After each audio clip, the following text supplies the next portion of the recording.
Around Dodge City and in the territory on West, there's just one way to handle the killers and the spoilers, and that's with a U.S. Marshal and the smell of Gunsmoke.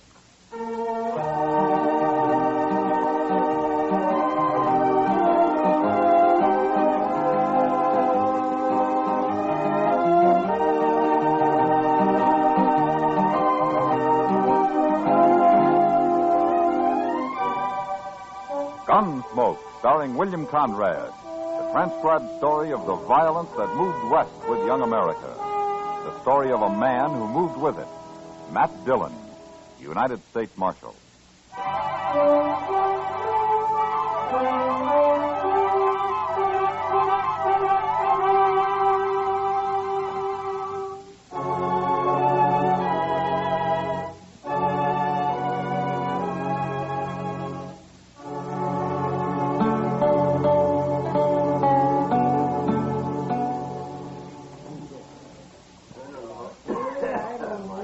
That's Harry Pope over at the bar there, Mr. Dillon.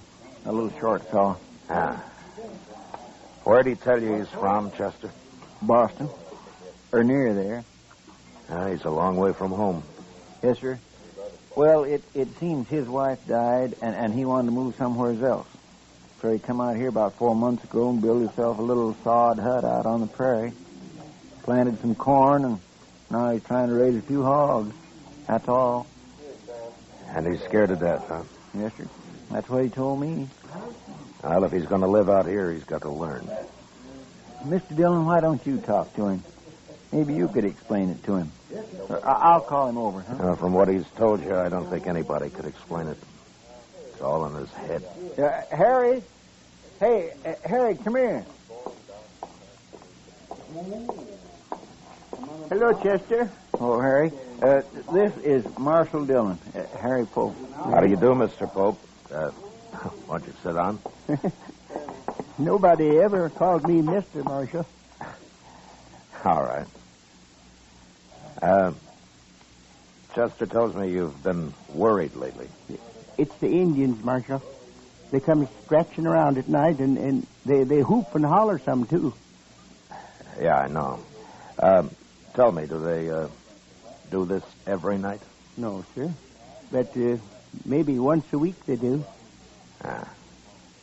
Well, what makes you think they're Indians, Pope? I can hear them, that's why. I got a good stout door, or they'd have been in on me long time ago. You know what coyotes sound like? They ain't coyotes. I can hear them talk. Oh? Well, what do they say? They just yell. I can't understand it. But I asked Chester here if maybe the army wouldn't come out and run them off. Marshal, if they ever catch me outside my hut, I'll be done for. Pope, let me tell you something. If what you've been hearing was Indians, you'd have been done for a long time ago. Indians don't just scratch around at night like that, and they don't come whooping and hollering like that either. Now, you've heard talk about Indians, and, well, you're scared of them, and, well, maybe your imagination's done the rest. No, sir. Them are Indians. They're right there. I can hear them talking, I tell you. Well, then why don't you shoot them? Well, I don't have a gun. What? Figured that'd just make it worse, Marshal, if I started shooting at them. Well, do you know how to shoot? Oh, yes, I learned in the Army. Well, then you better get a gun. A man needs one out here, Pope. And besides, if you go out of your hut after them the next time they come, you'll see what I mean. But if I kill any of them, don't you think they'll go after their whole tribe? No, Pope, I don't think they will. Well, all right, Marshal, I'll try it. I'll get me a gun today. Oh,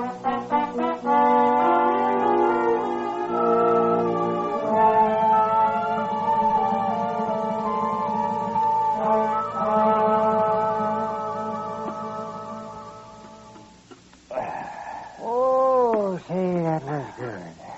Yeah, I was hungry. Oh, and I nearly forgot, Matt. Chester said not to wait for him. He'd have supper later. Oh, what's he doing, Doc? He's talking. Talking? To a girl, Matt, and a pretty girl. And he was doing all the talking when I left. She just stood there shaking her head. Smart girl. Oh, I don't know, Matt. Chester's young yet. And he may not be real handsome, but at least he's not old and mean. Did you ever try to borrow $1 from him, Doc? Yeah, and I did, too. Of course, I had to pay him back $1 and a dime the next day. But it was easy. I didn't have to lift a finger. He came right up to my office after. Yeah, I know. He's got about 8 of my dimes. Well, he's smart, that's all. Marshal Gillen. Oh, hello, Honeyman. You know Doc Adams here, Ned Honeyman. Oh, how do you do? How do you do? Sit down. Yeah. Bad news, Marshal. Oh? You know that new feller, that Harry Pope? Yeah, I met him a couple of days ago. I'm going to meet him again, Marshal. What do you mean?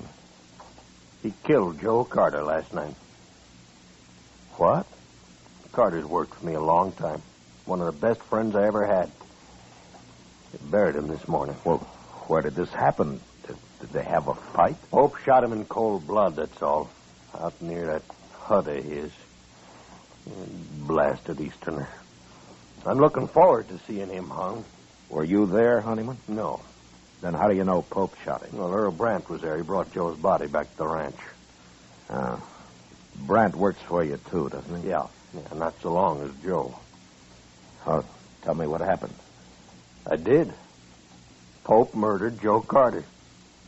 They was riding by that dirty little sodbuster's hut last night. He come out and he shot Joe and he killed him. Well, maybe it was a mistake, honey. Oh, you don't kill men by mistake, Marshal. Well, now you going to arrest him? I'll ride out first thing in the morning. He might run. No, he won't run. He wouldn't know how. Yeah, I guess that's right. Okay, Marshal.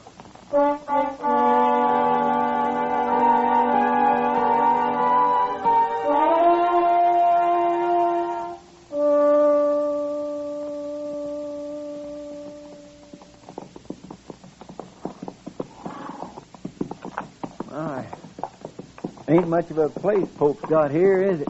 Well, he's only had a few months, Chester. Yeah. Besides, he's new to this country.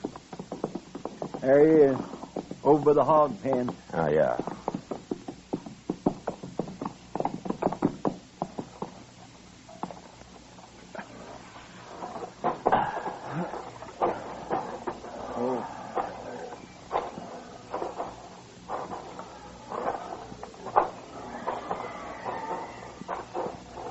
Hello, Marshal.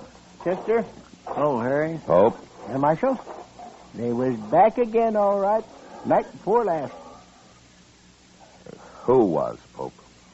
Them Indians. But I came outside and shot at them, like you said, and they rode off. I just hope the whole tribe don't come out after me now.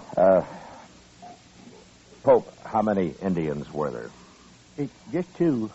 That's all I saw, anyway. You say you shot at them. Did you hit them? Well, I couldn't tell. It was too dark. I tried to, though. Well, tell me what happened, Pope. Well, sir, I heard him just like before. So I got my gun and I loaded it. Then I yelled at them. I don't know if they heard me, but they put a couple of shots into my hut there. Then I opened the door just a little bit, and I heard one of them riding off right over that way. I took a couple of shots at him, and then the other one started shooting at me from somewhere, so I ducked inside again and waited. But they didn't come back. At least not yet, they ain't. No. I sure hope you're right about them not bringing the whole tribe, Marshal. Pope, those weren't Indians. Oh, Marshal, why do you keep saying that? I know better. They were 2 men who worked for Ned Honeyman, and one of them, Joe Carter, you killed. What? Earl Brandt was the other man. He took Carter's body back to the Honeyman Ranch. He did? I'm afraid you made a bad mistake, Pope. Oh, but how do you know about this, Marshal? Ned Honeyman told me. He could be lying. Honeyman has his faults, but lying isn't one of them. Then you believe I killed that man? It looks that way. Well, I don't know what to say, Marshal. Pope, has there been any trouble between you and these men? Oh, no, sir. No, I hardly know them. They've ridden by a few times, that's all, but I wouldn't have shot at them if I'd known who they was. Except it couldn't have been them. They were shooting at my hut first. Oh, it just don't make any sense at all. I think he's telling the truth, Mr. Dillon. You going to arrest me, Marshal?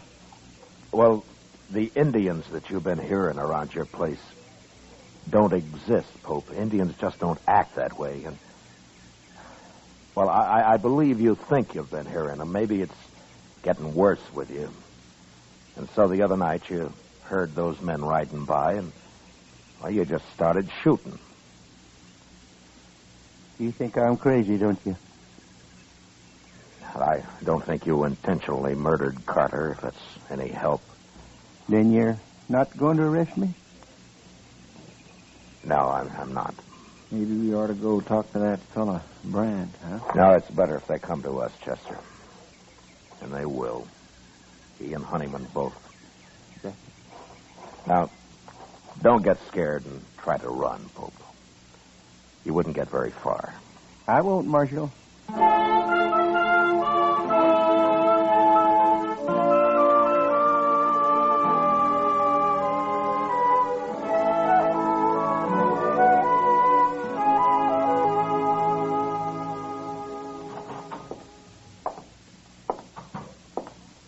Morning, Mr. Dillon.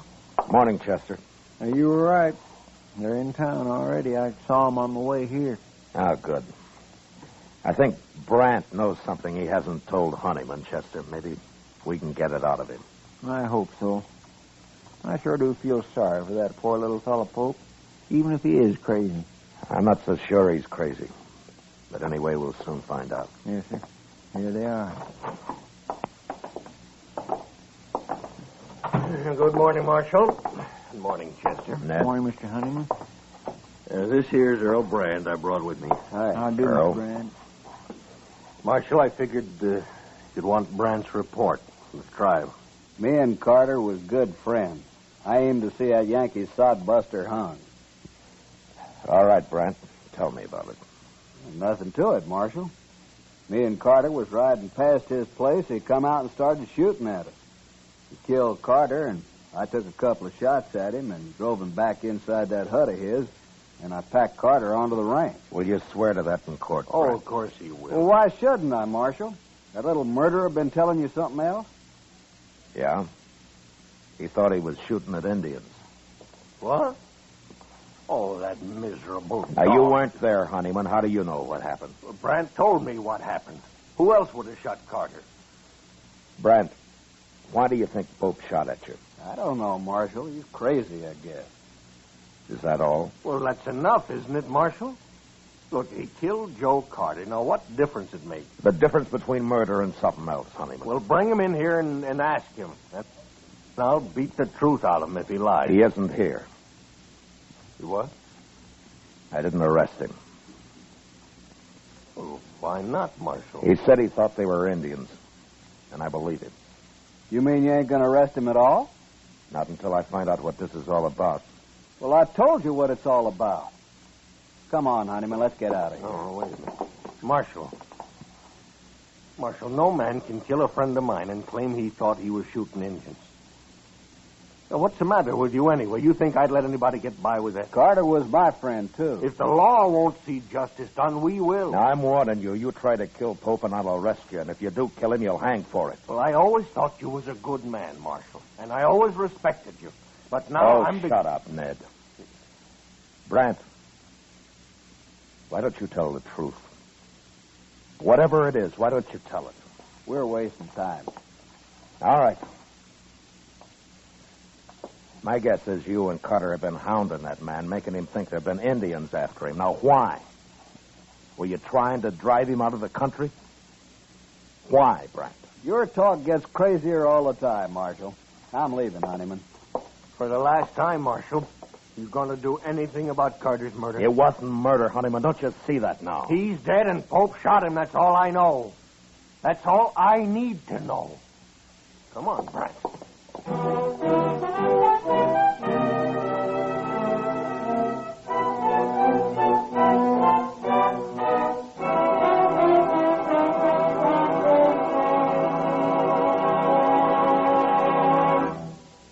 We will return for the second act of Gunsmoke in just a moment. But first, tomorrow night, man your armchair action stations and join Dick Powell as Richard Diamond, private detective.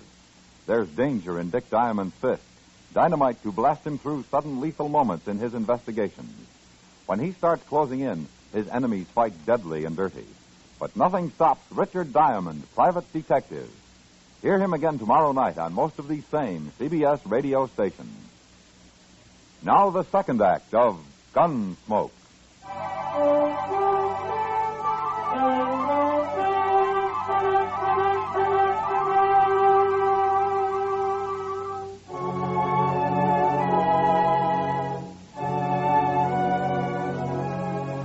That afternoon, I rode out to see Pope.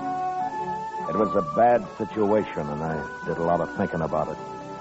There was only one solution I could figure out, and I wasn't sure it'd work. I found Pope weeding the few miserable rows of corn he'd planted out in front of the small bluff against which he had his pig pens and his hut built. I got down and walked over to him. Well, Marshal, have you changed your mind? No, I haven't. Good. Look, Pope, I don't know why they did it, but Carter and Brandt were the Indians you thought you heard. They were trying to scare you for some reason. I know. What?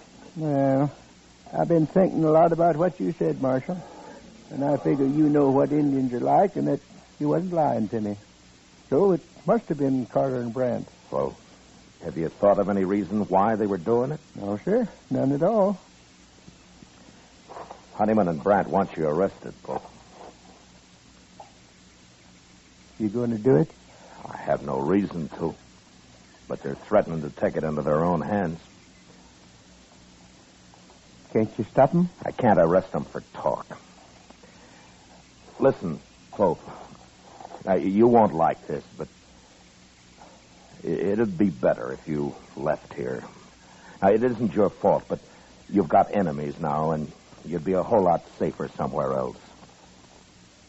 No. No, I won't leave. Let them come. I'll fight it out with them. Well, it'll just mean more bloodshed. Well, like you said, Marshal, it ain't my fault. And the man's got a right to defend himself. Yes, I know. But you won't have any peace here. You'll start jumping at shadows. I won't leave, Marshal. Well, all right.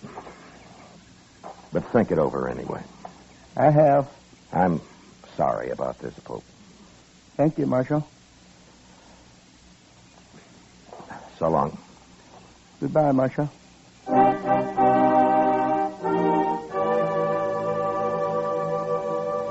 Pope went back to weeding his corn, and I rode off past his little hut and around the narrow bluff he'd built it against.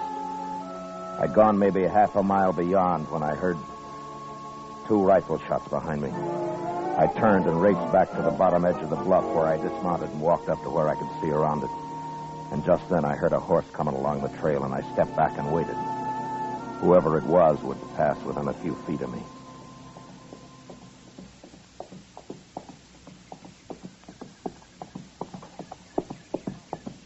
I got the drop on you, Brent. Don't shoot. Now keep your hands up. Now throw one leg over and slide off. Slow.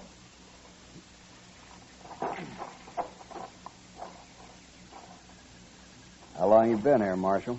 Turn around.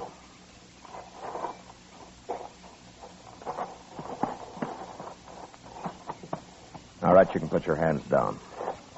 I might as well tell you, Marshal. I just shot that Yankee sodbuster.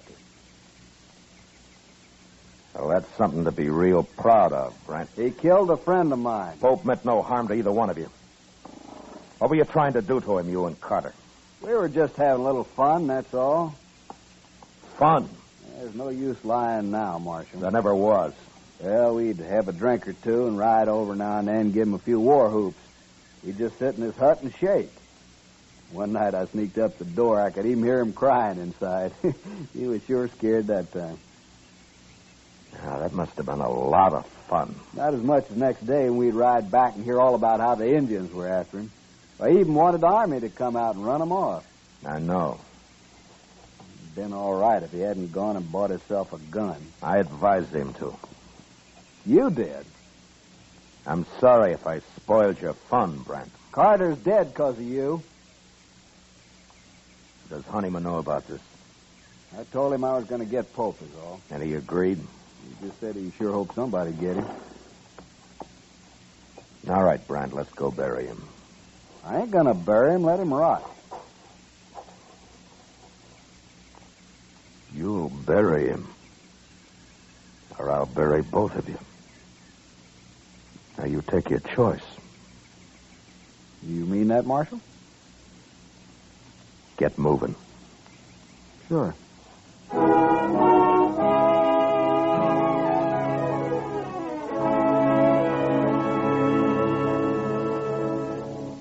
It was too late to try to teach Brant anything, but Ned Honeyman was a different matter. I wanted to be sure he understood what really happened. Otherwise, he'd spread the word against me and against the law. And there were a lot of men who'd be glad to listen to him. We buried Pope near his little hut and then rode into Dodge. I kept off Front Street and rode up to the jail from the rear. Chester was waiting inside. My gracious, Mr. Dillon, I thought you'd never get back. Stay home, Mr. Brand. Lock him up, Chester. What? He murdered Harry Pope. Then I'll gladly lock him up. Right back through that door, Mr. Brand. Yeah. He says Honeyman's still in Dodge. Have you seen him, Chester? Well, Doc saw him over at the Alfraganza a little while ago. I'll be over there, then. Yes, sir. All right, Mr. Brand, you just head on back.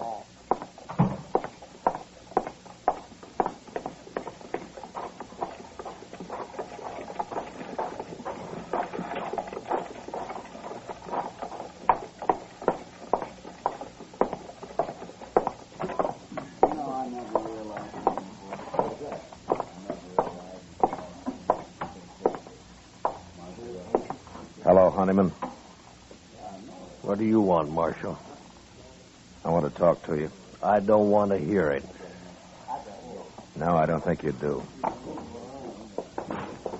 What?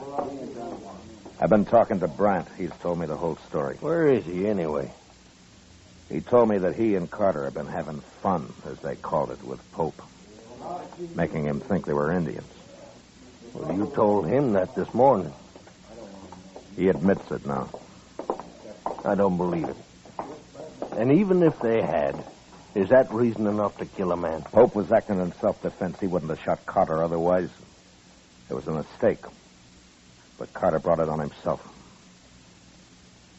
I don't believe it. Honeyman, do you want the law in this country or not? Well, maybe that depends on who's represented. It doesn't matter. The law's the same. Well, now, the law says you can't kill a man and go free. Now, don't it? It says you can't murder a man. Well, who decides which it is, Marshal? You or me?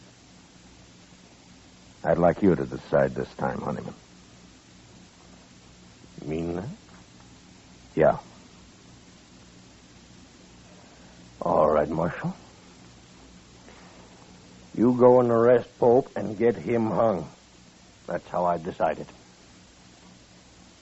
Pope's dead. What? You wanted him killed, and he's been killed. What do you mean? You said this morning you'd take justice into your own hands, didn't you? Well, yes. Well, it worked. Pope's dead.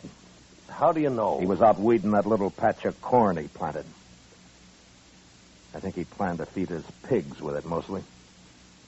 And he took 2 rifle bullets in the back.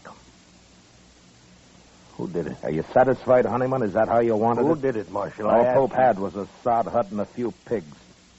He didn't know what this country was all about. He might have learned, but your friends got him so scared, Brandt told me, that he'd sit in his hut and cry. Look, And then one night he loaded his gun and he went outside to fight. That took a lot of courage, Honeyman, for a man like Pope. But he did it. And today I told him he'd better leave his place, that you and Brandt had threatened him and would give him trouble. What'd he say? He said he wouldn't go. He said he'd stay and fight. And so he He did. stayed. He didn't get a chance to fight. What's a man like Pope know about protecting himself? Brandt? Shot him in the back. Twice.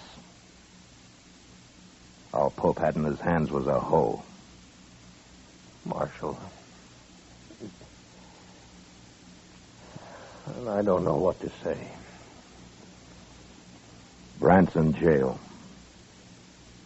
I'm going to see him tried for murder. And he'll be hung.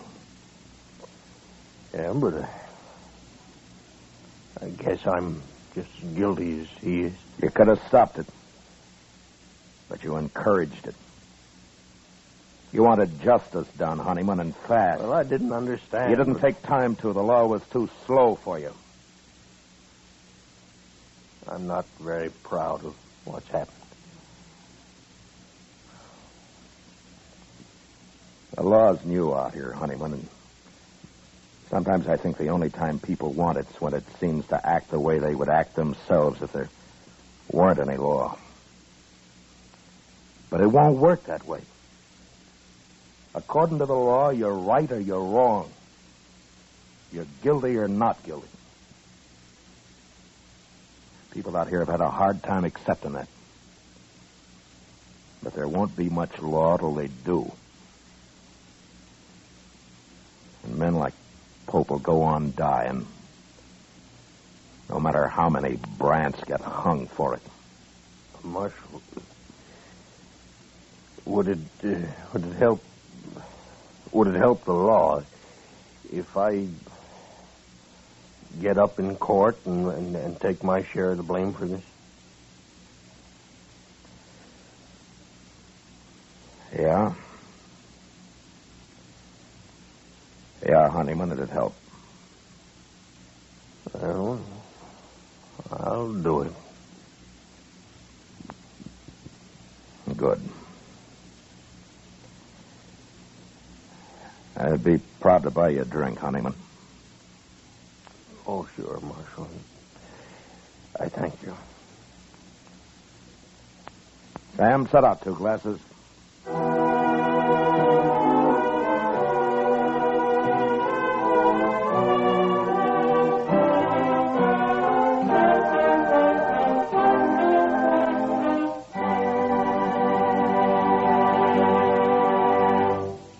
Gunsmoke, transcribed under the direction of Norman McDonald, stars William Conrad as Matt Dillon, U.S. Marshal.